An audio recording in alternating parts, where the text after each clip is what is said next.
is Theseus the hero, and now we're saying the philosophical hero is Socrates, and in the present world, any philosopher who does this is equally heroic.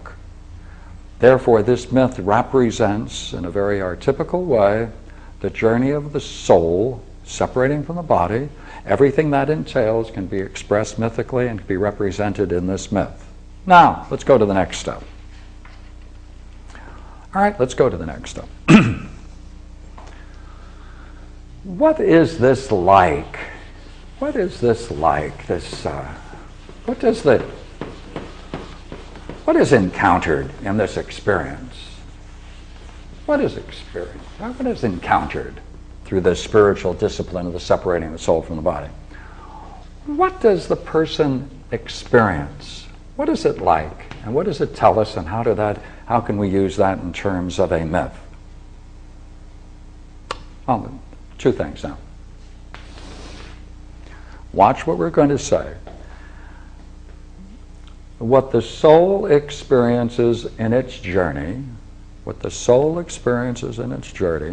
us say it is these things, A, B, C for a moment. For each of these, over here, parallel to it, is going to be a parallel to it about the nature of reality, as seen by Plato. The distinctions the soul discovers, the conditions of its journey, are going to have parallels over here in the nature of reality. Let's see if we can see that.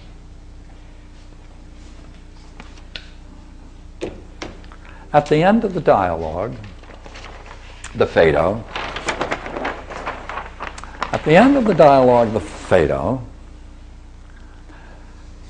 Socrates is asked about this very separation, about this journey of the soul. And Socrates then gives an account of it. This is the next myth. This is the next myth. And this, therefore, is going to be a description of that experience, and on this side, now, on this side, hereafter, or after physical death. Now, what are we saying? There's a parallel structure. There's a parallel structure. That's what we would like to see. What the soul encounters as a psychic event has its parable in the structure of reality. Right? Okay. That's what we've been saying.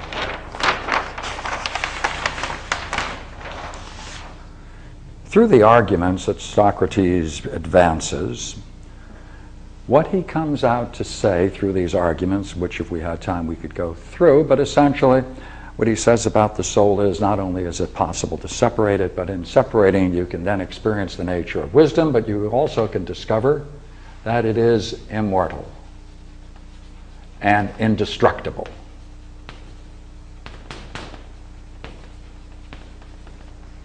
Since it's immortal and indestructible, this particular life that you're leading is only one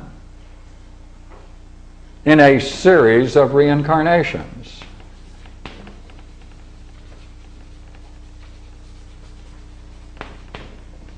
Therefore, he says, since the soul is immortal and is reincarnated again and again, we must take great care of the soul, especially since we must regard it in respect to all time. First thing, what must we say about it? Upon the separation, the soul takes two things along with it.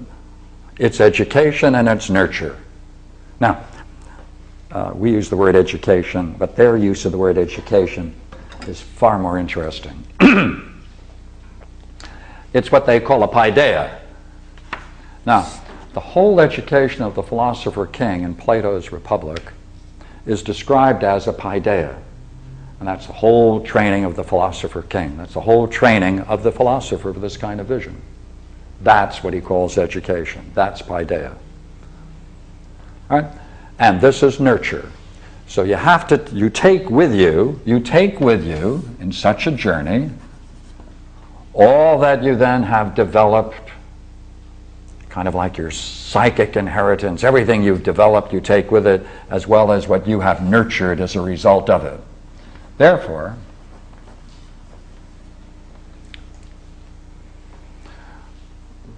it brings with it benefits and injuries. That is, it could injure one, it could benefit one. Now we're over here in the hereafter. Whatever then you take into the next world, all right, that may help you, that may hinder you.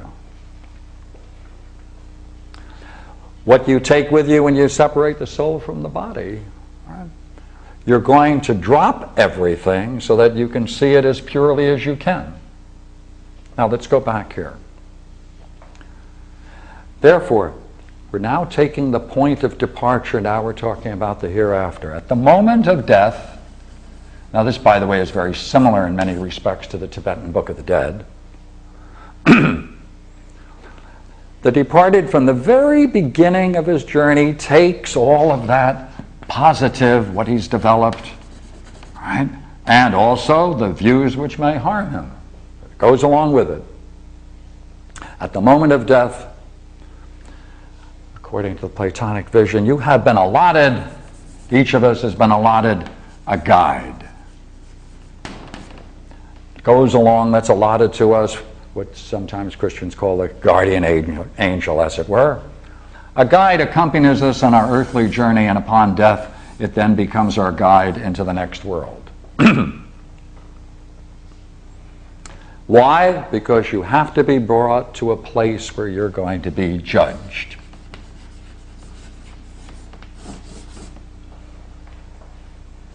Now, there are two things that may happen. For the orderly and the wise soul, it follows and understands the circumstances that are going on, and therefore it follows its guide to the place of judgment. Second, there are those that still cling to the body and desire the body, and therefore it flits around and resists and must be led finally with violence and with difficulty. So there are two possibilities for this journey with the guide. Right? One is positive, one is negative.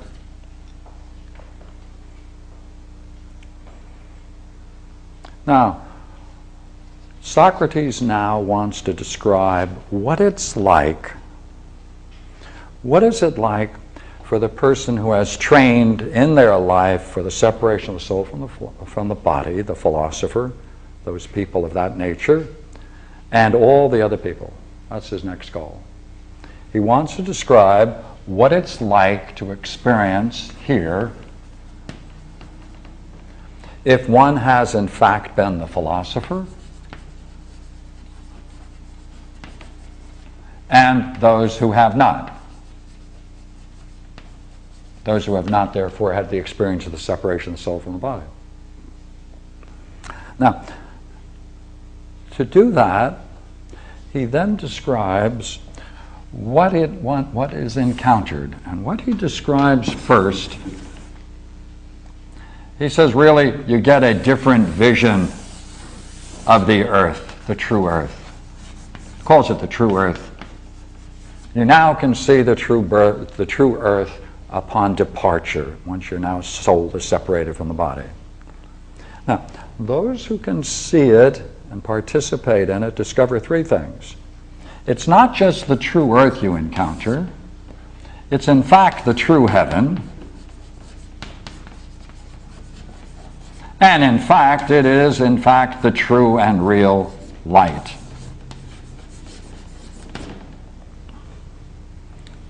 Now, in the Platonic world, the separation of the soul from the body in an experience of wisdom takes on a very interesting title. What is it that you encounter